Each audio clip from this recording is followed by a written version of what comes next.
13절부터 16절까지 말씀이 역사하는 생활로 제목을 잡아놨어요. 자, 이러므로 우리가 하나님께 끊임없이 감사함은 너희가 우리에게 들은 바 하나님의 말씀을 받을 때에 사람의 말로 받지 아니하고 하나님의 말씀으로 받음이니 진실로 그러하도다. 이 말씀이 또한 너희 믿는 자 가운데에서 역사하느니라. 우리 말씀운동 서울교회 옛날에는 이 말씀을 로고스라고 이야기를 하고 이 운동을 무브먼트라고 하는 용어를 썼어요. 무브먼트를 해가지고 사회적인 운동을 썼는데 우리는 로고스 이걸 에네르게이아라고 불러요. 에네르게이아. 에너지, 이런 것처럼 운동.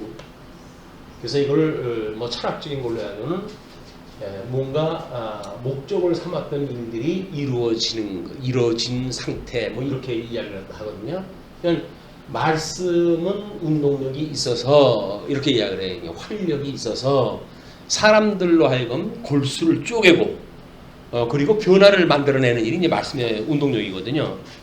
그러니까 지금 하나님의 말씀을 이제 이렇게 사도 바울이 그들한테 나름대로 권면하고 위로하고 경계하고 그러는데 그 권면과 위로와 경계를 권면이라고 하는 그 이야기는 하나님의 선하신 뜻은 하라라고 되어져 있죠. 그 다음에 하나님이 싫어하시는 일은 하지 마라라고 되어 있어요. 이걸 경계를 하는 경계, 권면과 경계. 위로라고 하는 그 이야기는 하라 하지 마라 가운데서 있는 여러 가지 삶에 대한 복음적인 그런 오해로 인해 가지고 만들어지는 어려움이 있는데 그런 어려움을 위로하고 권면과 경계했다라고 이야기했다 해요. 이걸 교회 헌법에서는 권징이라고 이렇게 한다. 권징, 공계와 징계예요. 이 권징은 교회의 표지를 이야기할 때, 이 교회의 표지를 이야기할 때 말씀, 성례, 권징 이렇게 되어 있어요. 그러면 교회가 정상적인 교회인가? 라고 봤을 때 권징이 있는 교회여야 정상적인 거예요. 사람 숫자만 늘어나면 됐지 돈이나 걷어내면 됐지 이렇게 해가지고 하나님이 싫어하는 일을 추구하는 것은 교회가 아니라는 겁니다. 우리가 교회의 표지로서 우리 믿음의 선배들은 말씀, 성례, 권징 이렇게 제시가 했기 때문에 이 권징이라고 하는 그 이야기는 사도 바울이 지금 이야기하는 것도 권면과 경계니까 그것이 이제 이 권징으로 우리 이야기할 수 있는 거죠. 그러니까는 그렇게 했던 것이 너희한테 이야기했는데 이야기하면 하나님의 말씀, 하나님의 뜻이니까 하라 하지 마라 이런 거 이야기했을 거 아니에요. 하나님의 뜻이 이래라고 이야기를 한 거란 말이에요. 근데 만약에 데살로니가 교회의 그 성도들이 그거를 사람의 말로 받아들였다고 한다면 맨날 그렇게 간섭을 해? 이렇게 생각이 됐을 거예요. 이런 건 일들이. 그렇게 받지를 아니하고 사람의 말로 받지 아니하고 하나님의 말씀으로 받음이니 진실로 그러하도다. 너희들이 이렇게 받았는데 너희들만 그렇게 생각하는 것이 아니라 원래 진리가 그렇기 때문에 그런 거다. 사실이 그렇기 때문에 그런 거다. 이 말씀이 또한 너희 믿는 자 가운데 역사하느니라. 이 말씀이 공개하고 권면하고 위로하고 이렇게 되어지게 되면 하나님의 말씀이기 때문에 이게 하나님의 뜻이지. 하나님의 뜻이지. 근데 지금 나의 뜻은 뭐지? 나의 뜻은 이런 어려움을 지금 모면하는 데 있지. 라고 이야기하는데 그것이 아니라 아버지의 뜻이 무엇인가 분별하다 해야 됐을 때 그렇지. 라고 하는 복음의 깨달음의 그 역사가 이제 있게 되어지는 거예요. 그렇게 했을 때 우리는 나의 뜻을 구하지 않고 나의 뜻대로 마옵시고 아버지의 뜻대로 해달라고 하는 주님의 그 기도를 기억하다 하고 하나님의 뜻을 구하는 거다. 하나님의 뜻을 구하면 뭘까요? 이게 우리 지금 환경이 어려운 데서 지금 이 문제가 만들어진 거 아니에요? 그럼 여기에서 시험에 들게 하지 말아주세요 라고 우리가 강구해야 될 일이지, 이거를 명쾌 해주세요. 나 지금 병드는데 병들지 말고 좀 건강하게 해주세요. 난 늙어가고 있는데 늙지 말고 좀 젊게 살아가게 해주세요. 뭐 내가 죽어가고 있는데 죽지 말고 좀 뭐 이거 천년만년 살게 해주세요 라고 하는 문제가 아니란 말이에요. 생로병사는 어쩔 수 없이 저주받은 인간들이 가는 코스예요. 이 코스. 그러니까 이 어쩔 수 없는 인간의 이 필수 코스를 우리는 어떠한 마음으로 이걸 가는가, 그 얘기 아닙니까? 그것이 시편 23편의 그런 그 이야기도 하는 겁니다. 여호와는 나의 목자가 돼가지고 이 길을 갔다라고 함께 가시는 거예요. 여기에 가다가 보게 되면 때로는 음침한 골짜기로 우리 인도할 경우도 있고 이렇게 되어지는데, 우리는 그런 거를 해를 여기지 않는다. 이걸 해로 여기지는 않는다. 왜? 하나님께서는 원수의 목전에서 상을 베풀기 위해서 이걸 진행하게 하신단 말이에요. 이런 일들을. 그러니까 거기서 푸른 초장과 실만한 물가로 가려고 한다면 이런 여정이 있는 거예요. 근데 이런 여정이 싫다고 그러면 뭐 목자 따라가지 말고 자기 마음대로 따라가야지. 자기 마음대로 살아야지. 근데 하나님께서는 이렇게 인도하다 해가시는 거다. 그러니까 환경 때문에 우리가 전정 근거하는 거는 사실 이유가 안 돼요. 그거는 다만 하나님께서 왜 우리들한테 그러면 그런 이유도 안 되는 환경 속에 두셨냐. 거듭나고 중생한 성도들을 그냥 데려가시면 됐지. 왜 죽을 때까지 성화라고 하는 과정을 둬가지고 우리로 하여금 이런 과정을 두시는가. 하나님 시험하시는 거예요. 그래서 빠질 자 빠져버리고 탈락자 전부 제거시켜버리고 그러기 위해서. 그러니까 그 시험에 우리는 들게 하지 말아주세요. 그 이야기예요. 시험이 뭐 여기서 그냥 패스되어지는 게 시험이 아니라 하나님께서 해가시는 일을 시험이라고 여기지 않게 거기에 이건 내가 시험에 걸렸구나 이렇게 생각하지 않도록 해달라 그 이야기예요. 왜? 하나님이 인도해 가시는 일이 다 그런 건데 여기서 오히려 하나님의 뜻이 무엇인가를 깨닫게 해가시고 여기서 익힌 공부를 통해 가지고 하나님의 경외함이 우리가 더 성장되어지고 이런 것이 우리 위해서 이걸 준 건데 이걸 자꾸 면해달라고만 하면 그럼 어떻게 하겠어요? 그리고 이것이 악한 세상이니까 이 악으로부터 우리를 구원해 주세요. 주기도에 나와 있는 것이 시험과 이 시험에 들게 하지 마시고 이 악에서 구해 주세요라고 하는 것이 뭐예요? 이게 다 견인에 대한 이야기, 견인에 대한 이야기. 주님께서 우리를 결코 무너뜨리지 못하는 교회를 세워주신다고 그랬잖아요. 그러니까 그 무너지지 않도록 주님께서 지켜주세요. 그 이야기거든요. 자, 그렇게 그 14절의 말씀입니다. 형제들아, 너희가 그리스도 예수 안에서 유대에 있는 하나님의 교회들을 본받은 자 되었으니, 예루살렘서부터 안디옥 이런 그 유대 지역에 있었던 그 교회인데, 이제 이방인들한테 복음이 들어왔기 때문에 그 유대인들에게 있었던 유대에 있는 하나님의 교회들을 본받은 자 되었으니 그들이 유대인들에게 고난을 받은 것 같이 너희도 너희 동족에게서 동일한 고난을 받았느니라. 그럼 유대 지역에 있는 사람들은 유대인들이에요. 그런데 이 사람들은 지금 이방에 있는 사람들 아니, 이제 그 데살로니가 지역에 있는 사람이니까. 그런데 이 사람들은 그 지역에 있는 사람들에 인해 가지고 지금 환난을 당하겠다는 이야기거든요. 이게 무슨 얘기예요? 유대인들은 지금 율법주의라고 하는 그런 것이 유대의 전통적인 문화였어요. 그러면 이방 나라도 이방 나라의 문화가 있단 말이에요. 그것이 소위 세상에서 이야기하는 환경, 공감을 갖다 이룰 수 있는, 동질감을 얻을 수 있는 그런 거란 말이에요.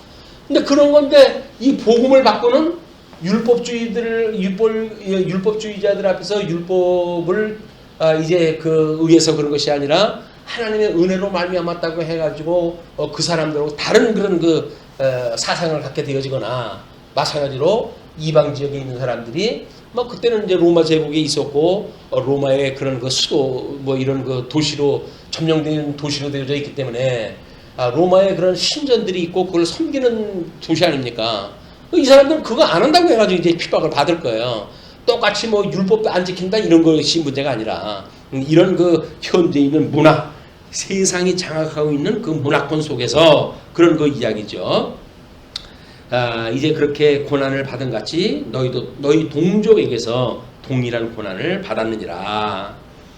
15절 유대인은 주 예수와 선지자들을 죽이고 우리를 쫓아내고 하나님을 기쁘시게 하지 아니하고 모든 사람의 대적이 되어 우리가 이방인에게 말하여 구원받게 함을 그들이 금하여 자기 죄를 항상 채움에 노하심이 끝까지 그들에게 임하였느니라. 오늘은 성령이 오시게 되면 너희가 권능을 갖고 예루살렘과 온 유대와 사마리아와 땅까지를 증인이 되어진다고 하지 않았어요.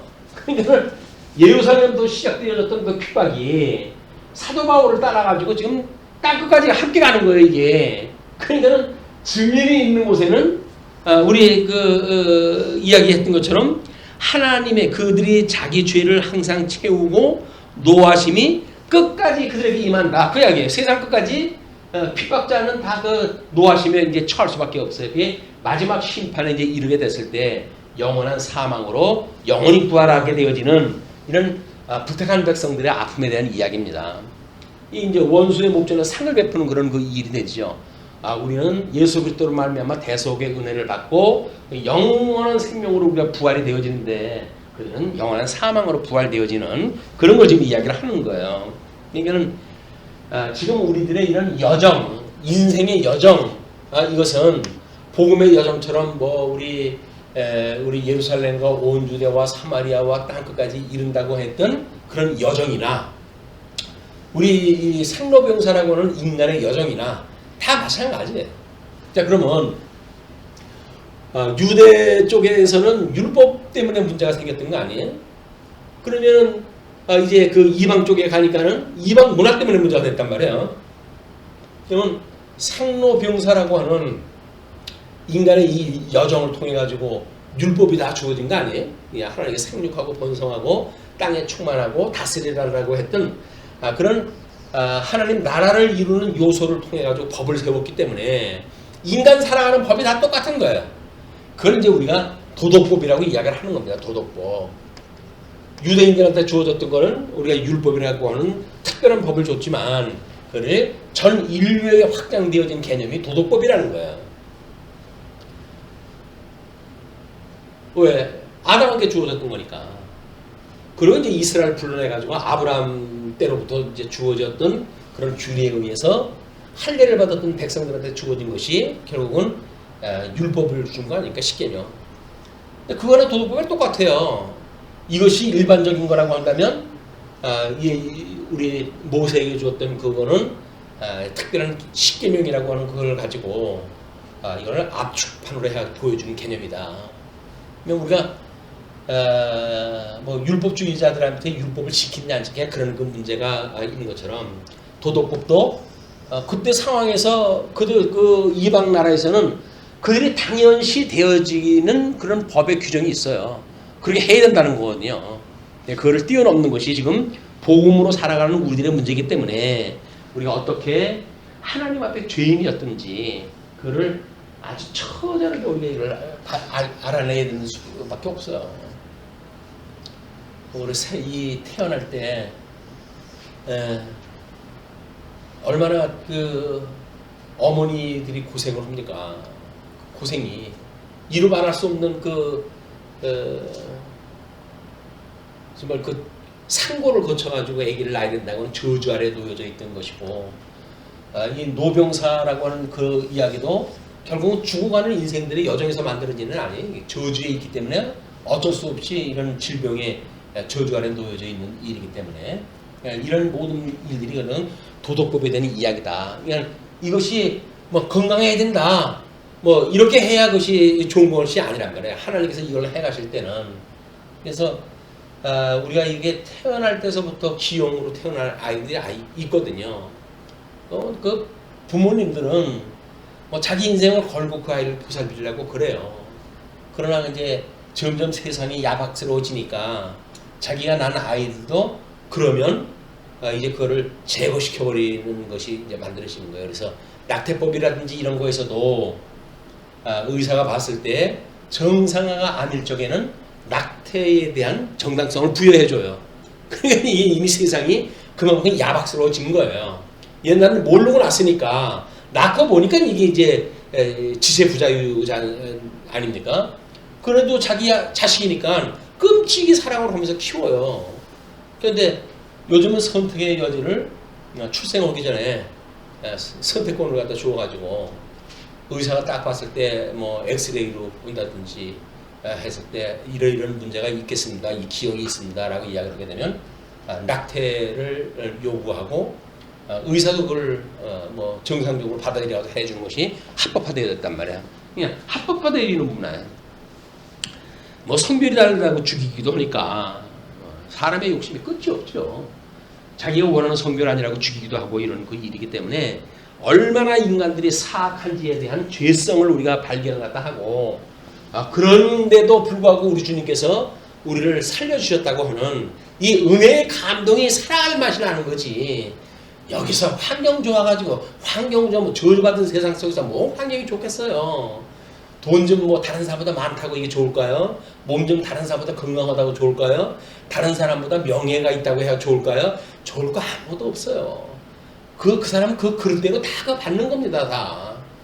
뭐 세상에 벼슬이 높아가지고 폼나고 사는 것 같지만 그 벼슬값 벌려면 얼마나 고생을 해요. 막 그런 거 보게 되면 오히려 뭐 아무것도 없어가지고 길에서 빌어먹을 망정 그 사람들이 마음 편하다는 거 아닙니까? 그 시설로 가고 뭐 먹고 살 어떤 그런 여건을 줘도 안 간다는 거예요, 그냥. 네. 그냥 뭐 구애 안 받고 그냥 혼자 사는 게 그렇게 좋은데 뭐 좀 사람 구실한다고 거기서 살려고 하니까 그렇게 제한이 많은지. 일단 뭐 그 노숙소가 들어간다고 하더라도 아침 뭐 6시면 일어나야 됩니다. 이렇게 규정이 오는 거 아니에요. 아니 역전해서 자게 되면 지나다니는 사람 시끄러워가지고 내가 일어나면 일어났지. 너 깨우는 사람도 없는데. 그러니까 인간의 자유가 그리운 거야. 자유가 그리운 거예요. 근데 이 자유가 여기에서 자유가 아니잖아요. 이 사망 권세로부터 진정한 자유를 얻게 되어졌는데 우리는 그 자유를 팔아서라도 이 세상에 이런 환경을 샀으면 좋겠다고 하는 이게 말도 안 되는 그런 그 소망을 갖기도 한단 말이에요. 이것이 잘못되어져 있는 복음의 역할이기 때문에 우리가 성도들한테 복음을 증거하고 권면하고 사도 바울이 그를 지금 이야기를 하면서 그를 말씀이 역사한다면 말씀에 의한가라고 한다면 그러면 세속적인 그런 것이 아니라 이런 말씀에 의한 하나님의 뜻에 의한 하나님이 기뻐하시고 선하시고 온전하신 뜻이 무엇인가를 분별하는 영적 예배의 삶을 살아라. 그런 그 이야기죠. 자, 끝으로 이제 17절로 20절 보시게 되면 영광과 기쁨이 되는 증인생활이라고 이야기를 해요. 자, 17절 형제들아 우리가 잠시 너희를 떠나는 것은 얼굴이요 마음은 아니니 너희 얼굴 보기를 열정으로 더욱 힘써노라. 왜 그렇지 않겠어요? 그 복음을 증거했고 함께 기뻐했던 그런 추억이 있는데 얼마나 그것이 아름다운 이 추억입니까? 보고 싶죠. 그러나 복음을 전해야 되니까 사명감을 가지고 거기서 고린도 지역으로 갔다가 끝내는 로마까지 이제 포로 신세가 돼서 간 거 아니에요. 그러니까 그럼에도 불구하고 자기가 복음을 증거해가지고 복음으로 인해서 기뻐했던 그런 그 기억을 이걸 숨길 수가 없는 거예요. 늘 그립죠, 그게. 뭐 철이 들어가가지고 복음 뭐 깨닫고 나가지고 뭐 후욕을 갖다 헐지언정 그래도 복음을 듣고 그것이 절대 가치라고 믿어져가지고 함께 기뻐했던 그런 그 일들은 얼마나 우리한테 고상한 추억들입니까, 그게.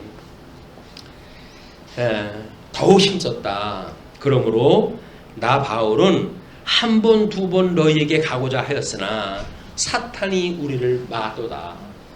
그냥 하나님에 의해서 가게 되어진 그런 그 일들이 결국은 그 길을 사탄이 가기도 하고 못 가기도 한다는 거거든요. 그러니까 사탄이 막는 그런 그 일을 우리가 제대로 모르게 되면 인간이 인간사에 영향을 미친다고 생각이 드니까 그러니까 우리는 사람을 미워하게 되어지는 거예요. 사람을 미워하고 저 인간 때문에 내가 이렇지라고 이야기하는데 인간이 무슨 힘이 있어가지고 그렇습니까? 눈에 보이는 거는 마치 그런 그 사람이 우리한테 직접적인 어떤 가해를 하는 것 같죠. 그러나 성령이 오셔가지고 우리 권능을 줘가지고 증인을 갖다 삼는 거나 사단의 권능을 받고 그 일을 다 하는 거나 똑같은 거예요. 누구의 우리가 수하에 있느냐가 문제지. 성령의 권능을 받게 된다고 한다면 성령의 우리 그리스도의 증인의 삶을 살 거고, 사단의 권능을 받고 살아간다고 한다면 짐승 권세의 권능이 맨 잡아먹는 일 아닙니까? 그러면 아니 세상 권세 받아가지고 잡아먹는 일을 하는 게 당연한 일이죠. 그걸 가지고 우리가 너무 흔드는 동 이런 건 아무런 의미가 없어요. 그건 그 사람이 일을 하는 거예요. 예수님한테 가는 유다가 라피어하고 인사하다 하니까 예수님이 뭐라고 그럽니까? 네 할 일 해라. 네 할 일 해라. 그게 뭐야? 악의 종으로 해가지고 나 팔아가지고 죽이는 일, 네 앞장서서 하라. 그 이야기거든요. 얼마나 불쌍한 인생이에요. 그게 아마 거기까지 줄레줄레 따라갔을 거야. 이제 베드로가 따라가는데 뭐 사도 지라고 안 따라가겠어요? 도움 받은 것도 있는데 따라갔더니 예수님 아무 소리도 안 하고, 어떻게 보게 되면 예수님이 하나님의 아들이신데 아마 가룟 유다의 입장에서 보게 되면 세상 권세 이기고 한번 합시다. 지금이 때입니다. 라는 자기의 소견을 가지고 있을지도 모르죠.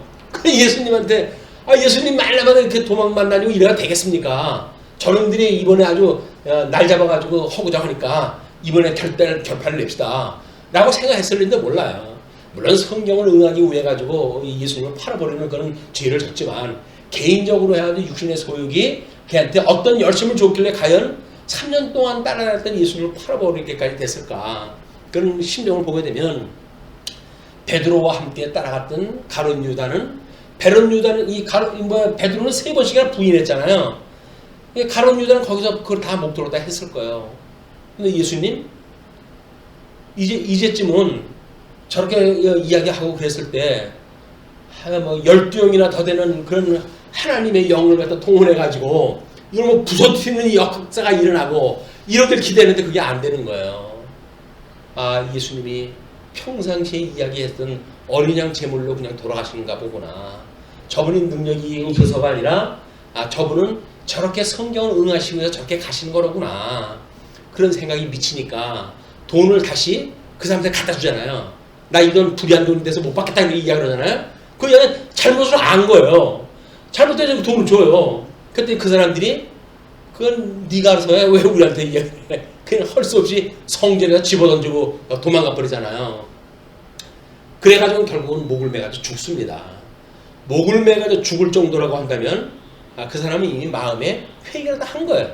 그 회개가 하나님의 뜻에 의한 회개가 아니라 인간적인 나름대로 열혈남 아닙니까? 돈깨도 맞았었고 이런 걸로 봤을 때 열혈남으로서의 그런 걸 가지고 있기 때문에 의를 가지고 십자가에 목을 매가지고 죽는 그런 불쌍한 상황이 일어났고, 근데 그것 또한 피값으로 산 밭이라고 했던 구약 성경을 이루시기 위한 하나님의 섭리가 이루어지는 거예요. 인간의 생각은 어떤 뜨거운 마음을 가지고 했든지 어떤 사악한 마음을 갖고 했든지 하나님의 뜻대로 되어지는 거라니까요. 그러니까 기왕기사 하나님의 뜻대로 되어질 거면 인심 좋아가지고 하나님이 낫지. 야박스럽게 해가지고 하나님 뜻 이뤄가는 게 낫겠어요. 지혜자는 그냥 어린 양의 그 형상을 닮아가는 것이 복인 줄 알고 살아가는 거다. 손해가 나든 어떻게 하든 그냥 선한 마음 가지고 그래 하나님의 뜻이면 되겠지 그래 너 편한 대로 해라 이렇게 하는 거지. 그걸 원칙을 따지고 무슨 옳고 그름을 따지고 이렇게 가지고 하는 일이 아니다. 자, 19절. 우리의 소망이나 기쁨이나 자랑의 면류관이 무엇이냐? 소망, 기쁨, 자랑. 자, 하나님께서는 우리 소망이나 기쁨이나 자랑이라고 이렇게 얘기했잖아요.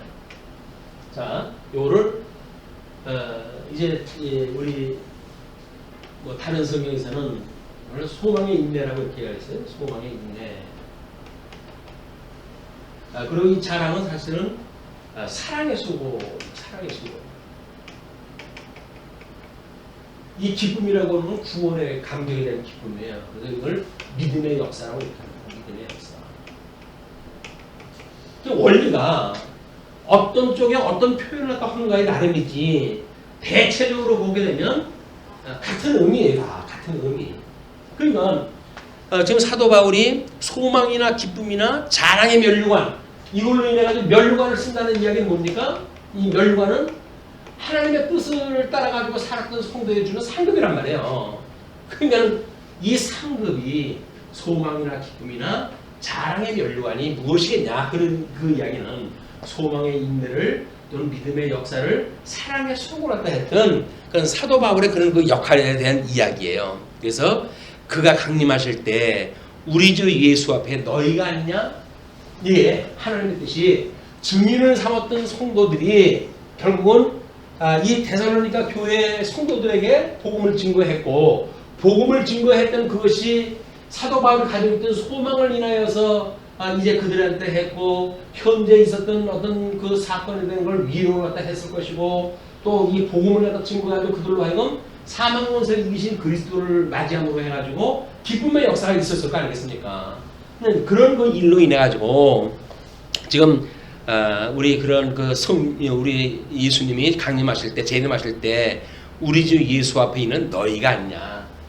너희 때문에 이런 그 일들이 지금 이루어진 거고 너희들이 열매였었다 그 이야기. 사도 바울이 환난 중에 복음을 증거했던 열매가 바로 너희였고 그 열매로 인하여서 하나님 앞에 상급받을 그런 그 상급이 너희였다. 그래서 너희는 우리의 영광이고 기쁨이다. 영광이라는 거 영광. 영광이 뭐예요? 영광이 영화로운 광채라고 이렇게 했어요. 영화로운 광채. 영광이라는 것이. 그럼 영화로운 것이 하나님의 영화로우신 그런 것이 지금 성부 하나님이 영광의 본체가 된다고 그러지 않았어요? 그걸 예수 그리스도를 통해 가지고 이걸 본체가 되신 하나님께서 광채로 해가지고 보내주셨잖아요. 예수님을. 그리고 성령님을 통해 가지고 이 영광의 능력으로 해가지고 이 역사가 해가지고 하나님의 삼위일체 하나님께서 삼위일체 하나님께서 지금 이 일을 해가시는 걸 보여주신 역사예요. 우리가 지금 우리 이제 뭐 로마서를 통해 가지고 10장 이후에 칭의함을 받은 성도들의 삶에 대한 문제가 나오잖아요. 이걸 우리가 우리 영광의 발현이다 이렇게 이야기해서 하나님의 영광이 어떻게 현실 역사를 통해서 드러나는가, 영광을 드러나는 것이. 사도 바울의 지금 고백에 의할 것 같으면 데살로니가 교회 성도들에게 전해졌던 그 복음에 의해 가지고 예수님을 잘 믿게 되어진 현상, 그것이 하나님의 영화예요, 영화. 하나님의 그 영광이 드러나는 거예요. 그러니까 이 사도 바울의 입장에서는 이런 말씀으로 인해 가지고 세상이 감당치 못할 믿음으로 성장해가는 성도들이 얼마나 자랑스럽겠어요. 이게 자기가 전했던 말씀의 권능으로 해가지고 이들이 승리하는 모습이 보이니까 마치 아이들이 잘 자라가지고 그 뭐 잘 사회생활 적응 잘할 때만큼 기쁜 일이 뭐가 있겠어요. 뭐 우리 그 뭐 손주 이제 점심까지 먹고 오는 시간이 됐어요 이제. 나름대로 뭐 애들하고 잘 놀아요. 말도 못하는 게 뭐라고 교통오고 노는지 모르겠어. 뭐 미끄럼틀 타면서 뭐 놀더라고. 그렇게 적응하면서 인생 배워가는 길인데 뭐 지네 아빠가 막 흐뭇한 얼굴로 그런 것을 봤으라고 보여줘요. 그러니까 사진 찍어가지고 저한테 보내줬지. 잘 자랍니다. 이제 그 이야기 아니에요? 잘 자라는 것. 그것만큼 기쁜 게 없어요. 부모들한테. 무슨 돈 잘 벌어가지고 호강시켜주는 거, 그건 차후의 문제예요. 그건 잘 자라는 것. 이렇게 좀 복음으로 자랄 때 또 복음으로 잘 자라는 것. 이것만큼 기쁜 일이 없다. 사도 바울은 그걸 기쁨이라고 이야기해요. 너희는 우리의 영광이요 기쁨이다. 이런 기쁨이 있으니까 복음을 증거하죠. 환난을 불구하고 복음을 증거하죠. 이것이 사도 바울의 자기 신앙 고백적인 그런 그 이야기였지만 결국 뭐 서신서라는 게 그런 거 아니에요? 자기 이제 그 고백적인 걸 이야기를 또 해가지고 예수님에 대한 이야기를 예수님 증인이었던 자기의 이야기를 그래가지고 그 복음의 증거를 갖다 받았던 그래서 새로운 피조물 되어졌던 성도들이 다 같은 걸로 해가지고 연결되어지는 거죠. 이것이 우리 복음으로 함께 기뻐하는 성도들의 삶의 모습이다. 예, 이제 다음 시간에 3장 4장 넘어가면서 거룩한 생활에 대한 권면이 나옵니다. 오늘 말씀 주시죠.